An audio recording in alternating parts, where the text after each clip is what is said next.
start by, for my audience, introducing yourself and then give a little bit of background into the art queens, but also kind of all of your different endeavors. Yeah, totally. So, hello, I am Ekaterina Popova. I'm an artist, founder of Create Magazine and the Art Queens, and I'm really excited to be here. So, the quick version of all the things that I do is that primarily, I started as an artist, and that's still very much my first love. But over the years, I really found this passion for creating opportunities for fellow artists, building communities, and eventually, once I figured some things out for myself, I started coaching others to support their journey. So that's the very quick version. How about you? Could you, for our audience, if you could introduce yourself and what you do? Yes. So my name is Hayley Price, and very quick version, started with my own artwork as well, and then expanded into running an online art gallery. So I started supporting a lot of other artists through helping them showcase their work. And then through that, realized I have a business background. And so a lot of artists needed help with some of the business side of things. And so I developed some templates and one-on-one coaching and a membership as well to help artists with kind of the nitty-gritty numbers that maybe you can't find on just like general Google.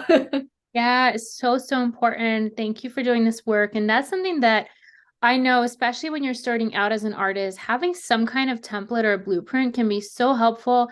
Because I don't know, I mean, you have a business background, but when I first started, I really just liked business, or even the word made me like have an anxiety attack. So when I wanted to figure out how to support myself, that was a huge challenge and a roadblock for me. So I'm excited to see that you have served the community in this way. Yeah, well, I mean, even with a business degree, I studied it in college, I still felt like I came into the art realm sort of not knowing because there's really not, I mean, I think there's more now with what you're doing and with what I'm trying to do, but there's not a ton of resources out there and there's not a straight path. I think a lot of people start painting and maybe they share on Instagram, but then it takes off and they're kind of like, what do I do? And so I think it's important to, I felt that way. I was struggling. And so I was like, what can I put out there for artists that just helps them get to that next step? It's basically like, don't make the mistakes I made. Here's the things you can do that might just get you there a little bit faster. Totally, I agree. And for me, it was just this realization that you can just start, you can just put things out there. And for some reason, I don't know if you felt this way or not, but when I first started, I felt like something needed to happen in order for me to be able to sell my work or price it at a certain point. And one day, when I hired my first mentor, she was like, go, I was like, can you help me like learn how to sell my work, attract a bigger audience and collectors and, all the things that we always think we need. And she's like, okay, go out there and sell it. And I was like, what? I was like, I'm not ready for this. Like, what are you talking about, lady? And I did, and I was terrified. And then when things started to happen, because I was taking action, I was like, oh, like I was waiting for something. And of course, it's not as easy as that. There are things that are helpful, to know, and different strategies and wording and marketing and all that. But I think just to boil it down, so many times we wait for that perfect moment, and we have to create it. We have to kind of fumble a little bit. Yes. And I feel like it's one of the biggest pieces of advice I give is just start, like, don't overthink it. And I think, like you said, I was the same way where I was waiting for everything to be perfect. I was waiting to get into a gallery or waiting for an opportunity for a show, or, I was so scared to have an Instagram, even though people were asking to buy my art. I mean, this was obviously Instagram for artists wasn't as huge this long ago, but it was still kind of like I was scared to put myself out there. And then once you do it, you're like, why didn't I do this 5 years ago? It's like we have these barriers we put up because we feel like everything has to be perfect before we put it out there. Totally. What year did you start your artist Instagram? So I'm trying to think, probably 2018 or 2019. Okay. Yeah. I started, it just started. This was like 2013. I got my first smartphone, and it was very interesting because there were artists on there that were doing really well. And then like around 2015, 16, it really took off. Like there's tons and tons and tons. And it's funny because it's just as challenging, I think, when you're one of the first to like find your way. Mhm. versus now where it feels like there's so much out there that people get like paralysis or like, oh, there's already too many artists on there. I'm not going on there. So it's Right. like you choose your battles, right?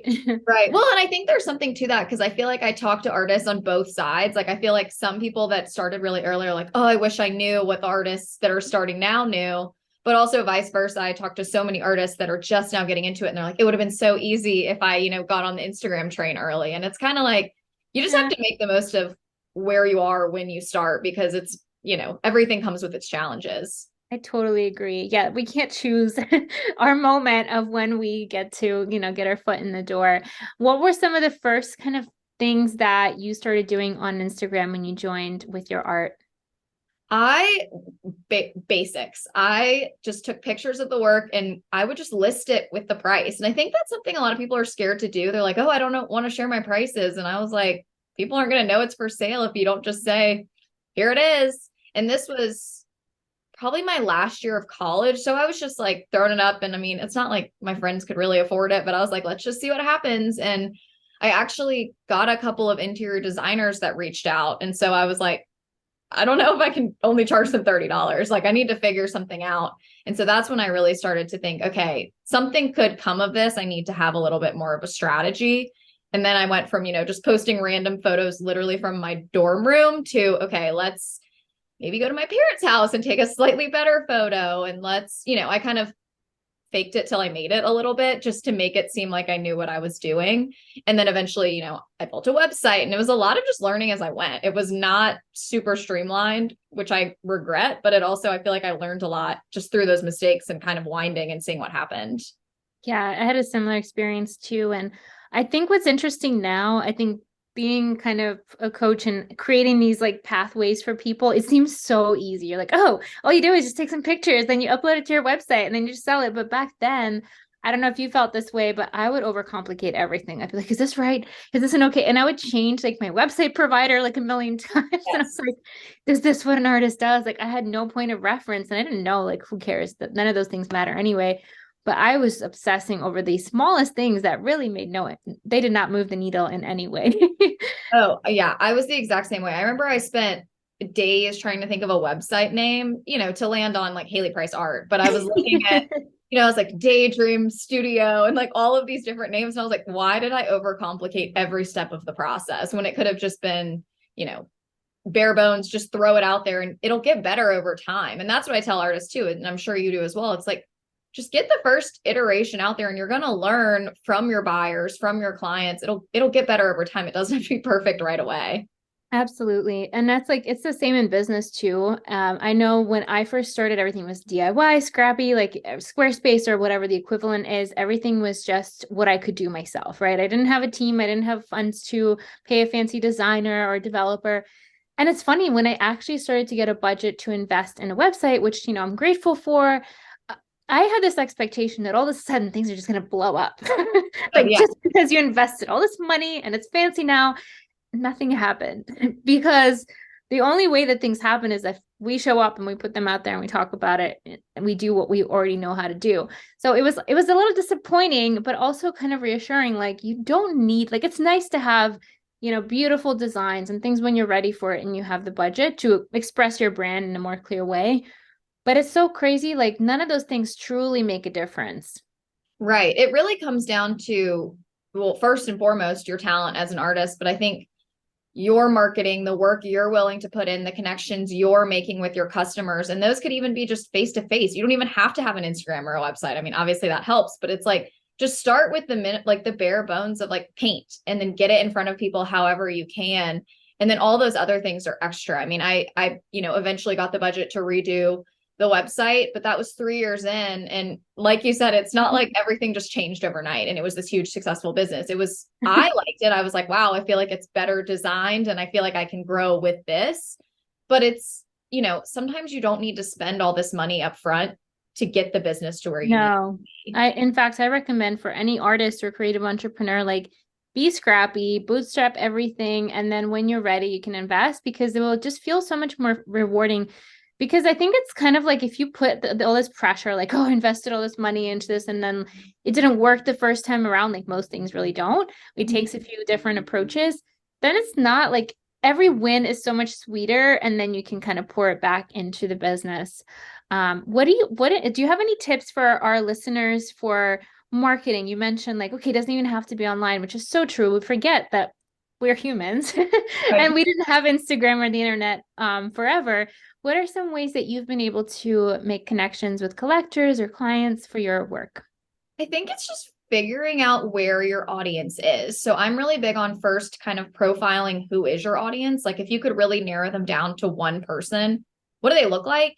And often they look like you. I mean, not always, but most artists' audience kind of look like them. And it's like, where are they? I mean, if they're on Instagram, obviously that's a free, easy tool, but also where are they like in the world? And can you do events? Can you create your own show? Like I think it's really about being innovative and just getting in front of people where they are, something a little more like tangible. I'm a really big fan of email. I think with Instagram, you never know with the algorithm, you never know what's going on. So I really push people to build an email list early, even if they're not regularly using it. There's no pressure to send anything out, but it's like, just go ahead and have that on your website and start generating that list when you're at shows or when people come to your site or even in your link in bio. And that's something that can be a really great resource later on as it grows. I've had certain collections where only 10 people have liked a post, even though I have a pretty big Instagram following, but I knew it was going to 700 people on my email list. And so I think just having like a secondary place where you can reach people, whether it be email or something like Facebook or shows that you have every so often, I think that's a really smart marketing strategy as well. Yeah, What do I you totally think? agree with that. Yeah, I agree. I think what you said about we even have a program, Create Your Own Art Show, because I Mhm. realized that's how I started at the beginning, like before, this was even before Instagram. I think maybe early Instagram for me.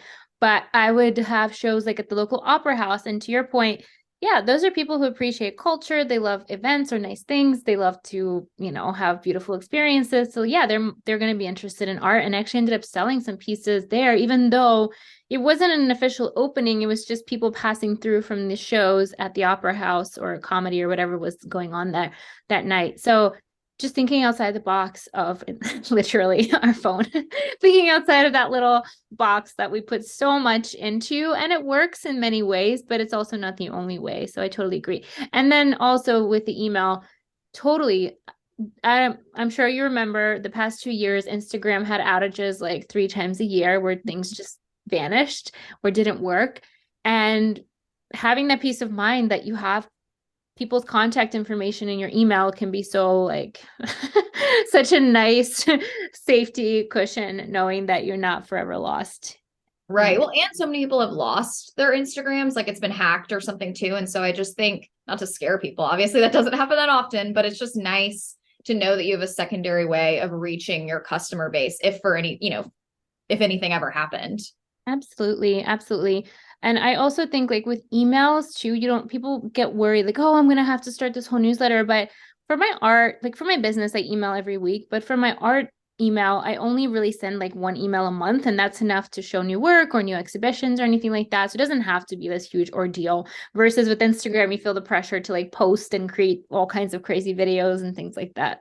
Yeah. Well, and that's the nice thing about it. You can get a really big, you can really make a big impact without having to do as much work, to be quite honest. And so, it depending on what your messaging is, if it works for you to do something a little bit more frequently and you like writing, obviously doing it more often is great. But if you don't have something to say, I tell artists, I'm like, you don't have to post every week if you don't have something to say. Like, you don't even have to post every month if you don't have new work. But it's like having this place where you can share and it can be a little bit more intimate, or you can share more information than just a single Instagram post. It's just a different way of getting information to people. And it's just, you might be reaching different people too.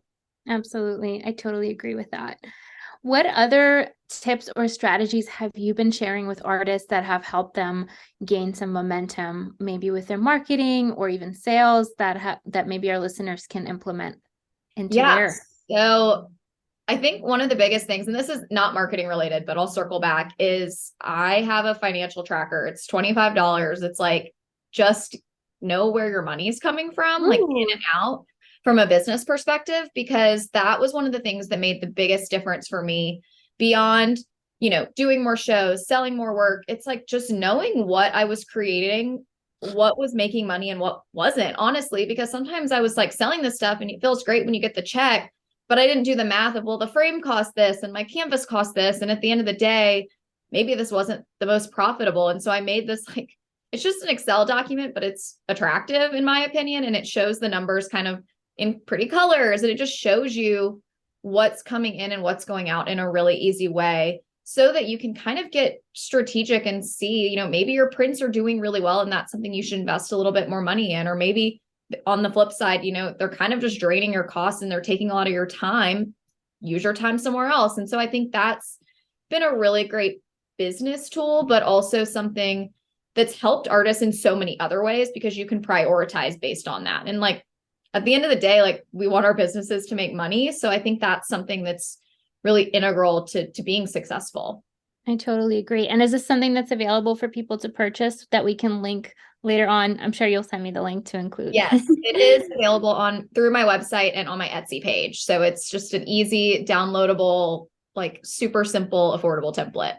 Yeah, that's definitely one of the things that I had a huge block around when I started was like looking at money in general. I would just go into paralysis, and over time and learning and healing and just getting more comfortable with seeing those numbers, it made such a big difference. And you're right. I think just knowing what is actually giving you results can be such a time conservation because we think we need to be doing all the things like, oh, I need prints and I need to teach. And if none of those things are doing anything for you, don't waste your time and energy unless you really care about it and it brings you joy. Exactly. And like, I think diversifying income can be really helpful, as I'm sure, you've done that too. Like outside of just creating your own artwork, I think having things like prints or teaching or doing other things is a great way to build in some, just security in a lot of ways if it works for you. But it's also knowing the numbers to know that if it's worth your time. Like for some people, it is totally worth their time to paint all day long, give it to a gallery, get that check, and that makes sense. But you never really know that. And you don't know what you should explore if you don't know where the money is coming and going from. Yeah, and I'll give a practical example from when I was primarily supporting myself with my paintings. I was like, oh, well, it's so glamorous. And I thought, oh, all I need to do is just like sell some big ones. And the funny thing was, when I actually did the math, my little collection releases of like my 9 by 12 paintings were so much more profitable. And it was so easy to sell them versus like these big things that I was like, put all this pressure on and then it cost money to ship them. At the end of the day, like it ended up bringing less. And it's not to say that some people don't do well with large work, but at the time for me, just having that clarity was so important, being like, oh, why am I putting so much energy in promoting this where I can just have these little launches? And then, of course, when the right clients come, having, the big sales as well. Definitely. Yeah. And I think those are the kind of things, one, you learn with time, but it's one of those things I feel like looking back, I'm like, why did I not recognize that sooner? I used to only paint on these, again, like large scale wood panels, which I still love. But then I started painting something similar on paper. And I was like, this is so much more cost effective to ship. It's easier to paint. It's less messy. I don't need as much storage space. And that was just my experience. But it is kind of like you look back and you're like, whoa, why didn't I realize that sooner? Definitely. And a lot of it has to do with like, I don't know if you had this experience, like when I went to art school, it was like, you need to like make your own panels and become a woods crafter in order to be a real artist and all these stories. And I would feel so much, I remember feeling weird buying my own canvases for a while. And now I'm like, what? That's so silly. Like outsource that part because I am not good at building things and that looks terrible. Right. And no Oh, one's yeah. gonna, that was a crooked wood panel that I just cut out with the saw. So I know. I feel like there's this whole stigma from art school, but then I got over that. I was like, I don't have time for that. And it looks no. not good. No, it did not look good at all for my stuff. So, yeah. And also, I think the awareness that it's great to know the numbers and everything like that, and having that if you're running your art practice or your creative business like a business, but also knowing like you're allowed to make whatever the hell you want, even if it's not profitable, but just keeping in mind and not putting pressure on it, like this has to perform or this has to, pay my bills, like just being clear on what is paying the bills and dedicating time to that and then just letting yourself do whatever you want with the rest of your time. Oh, definitely. Yeah. I'm big on, setting it up like however you want to think about it. But let's say it's like 70% or 60% of your time is like on the stuff is profitable, but build in unstructured creative time. I think it's so important to build in time to just be creative, to paint, to draw without any intention of selling, because that's really when we make our best work. Whereas I feel like if I'm going in and I'm like, oh my gosh, I have to sell this piece, it usually ends up being not my best work at all. Do you feel that way? Yeah, the pressure does not work for me. I had to learn that the hard way. Like, I mean, I can, it's like it just takes a lot more effort, I think, to like get yourself in that creative space with also this thought hovering over you, like, oh, but this is also going to the show or this collector or whatever. And I just don't enjoy that. Some people love it. I have a friend who has no problems with it. She has like no differentiation between what's hers, what's the galleries and what's the collectors. But for me, I think I'm just a little bit greedy with my time. So it's really important for me to like just make stuff. And I noticed that's the stuff that's easiest to sell because I think people can kind of sense you're having fun. Yeah. When it comes to new ideas, like say you're branching out a little bit, trying something new, and it could be painting or like business oriented, how do you kind of vet what's worth pursuing and what's not? If artists are like, okay, I have kind of a brand, I have something that's selling, is it worth going out on a limb? How do you kind of think through that? Yeah, that's a great question. I think it really depends on each person. But I just have a rule because I kind of do have a bit of a squirrel brain. I always have since I was little. I wanted to do all the things all the time, and I can never decide which one. So I could never like be fully into painting. So for me, I always had other things I was interested in. I had given myself a rule though where I can't take action on it right away. Like I have to write it down. And if it keeps coming to me, if it keeps haunting me and I can't stop thinking about it, then I go for it. And this has been true with making a decision whether to invest in like a program or something like that. Or, I actually graduated and got accepted to our therapy school, but I just couldn't really fully get behind it. So I think just not being impulsive and letting yourself feel intuitively like, is this the right time? It doesn't mean you never get to do it or pursue this idea. I think it just means like it's okay if you don't do it this instant or this moment. And so, but then there's certain ideas that are like a hell yes. Like when I started my magazine, I just like once I got the idea, I jumped all in. Of the journey has not been easy. It's been challenging, but like it was one of those things like I just knew. Like I just knew and I had to do it. There was no question about it. I didn't care if it wasn't going to be profitable. Like I just had to do it. So that's magical when you have that kind of clarity. But I think for most of the time for me, I have to pause. I have to let things like simmer and be like, okay, is this the right time for this? How about you? Yeah, I would say I'm similar. I get really excited and I think it's because I'm also kind of like I like to have my hands in a lot of different buckets. I like to be doing a lot of things at once, but I'm a big write it down and just like keep coming back to it. Like don't forget about it, but keep seeing like, okay, what are the ways I could do this? And I'm kind of like a do enough research to see if it makes sense. And then if you have the time, if it seems to make sense, if it's something, I'll put out feelers with my audience or, whoever it would be for and then I jump in. So it's, I don't take too long, but I also don't, go in blind because then I tend to bite off more than I can chew. And I'm working on that, like not committing to things that I don't need to be doing. But something else that I think is helpful is when it comes to art specifically, sometimes I'll get an idea for a painting or for something that I'm like, ooh, that would be so great to draw, but I'm in the middle of, a commission that has a deadline. I'll just write it down and I have a good system of like, I get really creative on Fridays and it's like, you don't want to lose the momentum. So I think it's important to have it somewhere. And so kind of sketching it out and writing it down, but then leaving it for my like Friday creative time. So it doesn't distract me from the things that I need to be prioritizing Yeah. otherwise. Yeah, I like that strategy. That's definitely a great tip. Just write it down and give yourself space to workshop it later. I Yeah. love that. Well, what do you have coming up next? What are you working on? I know you mentioned that financial tracker, which is awesome. What else do you have going on that our listeners should know about? Yes. So I have the podcast, which is a little bit newer. So I'm working on, getting a lot of people on here like you, lots of just interesting industry experts and interviews with artists, really talking about their businesses and just how they got to where they are. I'm offering one-on-one coaching. So if you are interested in kind of digging into your numbers or learning more about really the business side of your art and just like how to get to the next level, that can be a great option. And then I have the membership, which is basically also business coaching, just kind of you would pay monthly and you get some extra stuff with that, like the financial tracker for free and all those kind of things. That's waitlisted, but I'll be opening up more spots in the fall. So just something, artists can look forward to. Yeah, that's awesome. And what is the link for that for anyone listening who does not have the show notes? Yes. So it is all on the artcoachingclub.com. You can basically find everything there. And then I also am the Art Coaching Club on Instagram. So Perfect. back to you. What are all the different things you're working on? I know you have a book, but also kind of how Yes. ways people can find you and how can my audience benefit from all the different things you have going on? Totally, totally. So we have our book coming out in, well, from the time we're recording this, a week. So May 23rd, 2023. And we're really excited. And this is our second book, but our first book with Chronicle Books. And it's available on Amazon, Barnes& and Noble, everywhere books are sold.